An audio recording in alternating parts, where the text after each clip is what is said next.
जय शिवराय.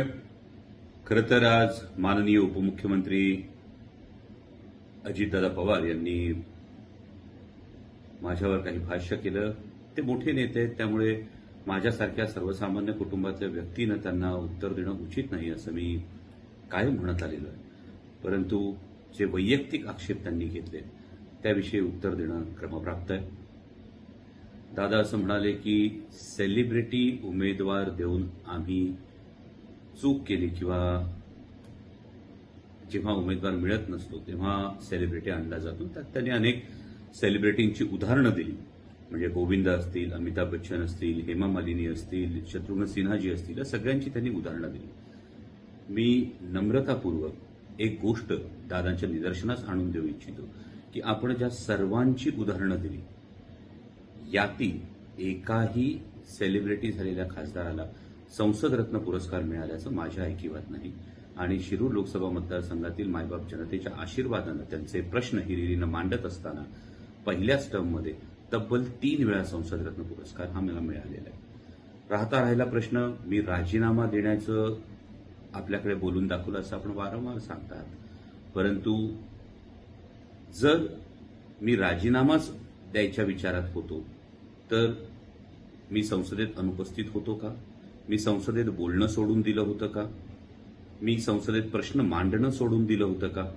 जर आपण सगळा लेखाजोखा बघितला तर हे आवर्जून नमूद करेन की आपल्या पक्षाचे प्रदेशाध्यक्ष जे आहेत हे सुद्धा संसदेमध्ये रायगड लोकसभेचं प्रतिनिधित्व करतात आणि आपल्या पक्षाच्या प्रदेशाध्यक्षांच्या संसदीय कामगिरीपेक्षाही आपण सेलिब्रिटी म्हणून हिणवता.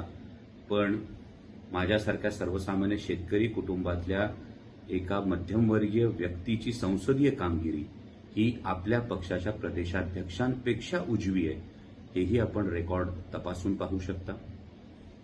पुढचा मुद्दा येतो त्यामध्ये मला असं वाटतं की दादा असं म्हणाले की असा उमेदवार देऊन आम्ही चूक केली. मला वाटतं की हा प्रश्न पडतो की ही अप्रत्यक्ष कबुली तर नाही ना? कारण ही चूक ज्या आमदारांचा आपल्याला पाठिंबा आहे म्हणून आपण पुन्हा भूमिका बदलल्यानंतर उपमुख्यमंत्री पदावर विराजमान झालेला आहात, या आमदारांना निवडून आणण्याच्या दृष्टीनं जी शिवस्वराज्य यात्रा निघाली होती ती तुम्ही चूक केलेला हा आज तुम्हाला वाटत असेल तर हा माणूसच त्या शिवस्वराज्य यात्रेची संकल्पना असेल ती राबवणं असेल हे सगळं तो करत होता. विधानसभेच्या प्रचारासाठी सुद्धा आपण एकत्र होतो. इतकंच नाही तर आपली राज्य सहकारी बँकेची चौकशी सुरू झाल्यानंतरही ही शिवस्वराज्य यात्रा माननीय प्रदेशाध्यक्ष जयंतराव पाटील साहेब यांच्या साथीनं आम्ही पूर्ण केली आणि आपणच निवडणुकीचा निकाल लागल्यानंतर याविषयी कौतुक सुद्धा केलं. त्यामुळे मला वाटतं की केवळ भूमिका बदलली म्हणून ही भाषा बदलते आहे का, हा एक मोठा प्रश्न निर्माण होतो. आणि जर ही खरोखर चूक असेल तर मला असं वाटतं की अजितदादांचं पहिलं विधान हे शिरूर लोकसभेला साधारण महायुतीकडून कोण उमेदवार असणार आहे याविषयीचं इंडिकेशन आहे. कारण दिल्लीतल्या वर्तुळामध्ये ही चर्चा सतत कानावर येते की शिरूर लोकसभा मतदारसंघामध्ये समोर कोणीतरी सेलिब्रिटी उमेदवार महायुतीकडून असणार आहे आणि त्यामुळे जे महायुतीकडून सगळे इच्छुक उमेदवार आहेत यांच्या एकूण उमेदवारी मिळण्याच्याच गोष्टीवर एक संभ्रम तयार होतो. पुढची एक महत्वाची बाब मी माननीय उपमुख्यमंत्री महोदयांच्या निदर्शनास आणून देऊ इच्छितो की देशात माननीय पंतप्रधान यांचीच हवा आहे हे जे परसेप्शन करण्याचा जो प्रयत्न होतोय, मला वाटतं कालची पाटणा इथं झालेली इंडिया आघाडीची सभा जर आपण पाहिली असेल तब्बल 15 लाखाचा जनसमुदाय या सभेसाठी होता आणि भारतीय जनता पक्षानं पहिली यादी जाहीर केल्यानंतर काही त्यांच्या नेत्यांनी राजकीय निवृत्ती घोषित केली आहे. गौतम गंभीर असतील, त्यानंतर असनसोलमधून ज्यांना उमेदवारी असेल ते असतील, या सर्वांनी आपली तिकीटं परत केलेली आहे. त्यामुळे भारतीय जनता पक्षामध्ये सर्व काही आलबेल आहे असं जे चित्र आपण सांगता आहात त्यामध्ये कितपत तथ्य हे एकदा आपण तपासून पाहू. आणि सरतेशेवटी खरं तर मी या आधीपर्यंत सगळे संकेत पाळले.